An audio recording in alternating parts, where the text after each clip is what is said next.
جب ایک قوم یہ فیصلہ کرے، اور جی دیکھیں عمران خان نے وہ دیکھیں کیا کہہ دیا، وہ روس چلا گیا جی، امریکہ ناراض ہو گیا. اچھا جی اس نے نریندر مودی کو کہہ دیا کہ وہ ہٹلر سے انسپائرڈ ہے، دیکھیں انڈیا کو ناراض کر دیا. وہ کشمیریوں کے لیے کھڑا ہو گیا، دیکھیں جی وہ کیا کر دیا. یہ کیا کہتے پھر رہے ہیں، وہ جی ہمیں آئسولیٹ کر دیا.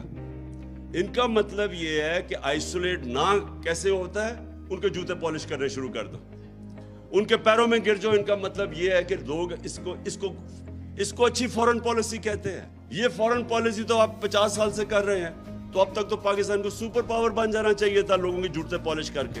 کبھی سنا کسی قوم نے جا کے اپنے کسی اور کی جنگ میں 80,000 اپنے لوگ قربان کر دیے؟ کوئی دنیا میں اس کی مثال ہے؟ یہ ان کے 3,000 سے کم لوگ مرتے ہیں، آپ کے 80,000 لوگ مر جاتے ہیں. اور کوئی شکریہ تک نہیں کرتا، بلکہ ہمیں ذمہ دار ٹھہرا دیتا ہے کہ جو افغانستان میں ان کا فیلئر ہوا. اور میں جب یہ کہتا ہوں کہ پاکستان نے تو تمہارے لیے قربانیاں دی ہیں، اور مجھے آگے سے کہہ رہے جی یہ نہ کہو امریکی ناراض ہو جائیں گے.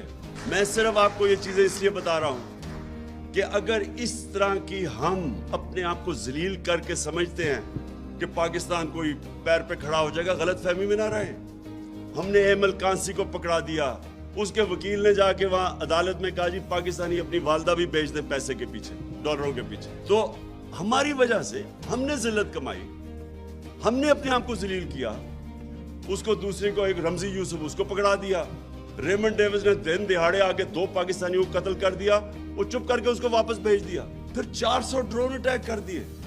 کبھی ہوا ہی نہیں کہ دنیا کی تاریخ میں کہ آپ ان کی جنگ لڑے ہیں، وہ آپ کے اوپر ہی ڈرون اٹیک کر رہے ہیں. اس کی کوئی مثال نہیں ہے. اس سے اگر ہم نے یہ جوتے پالش کیے اتنی شیملیسلی اپنے آپ کو ذلیل کر کے، کیا اس سے کوئی فائدہ ہوا پاکستان کو؟ آج گرے ہوئے پیروں میں. اس طرح کبھی قوم نہیں بنتی، کبھی آج تک دنیا کی تاریخ میں قوم نہیں بنی.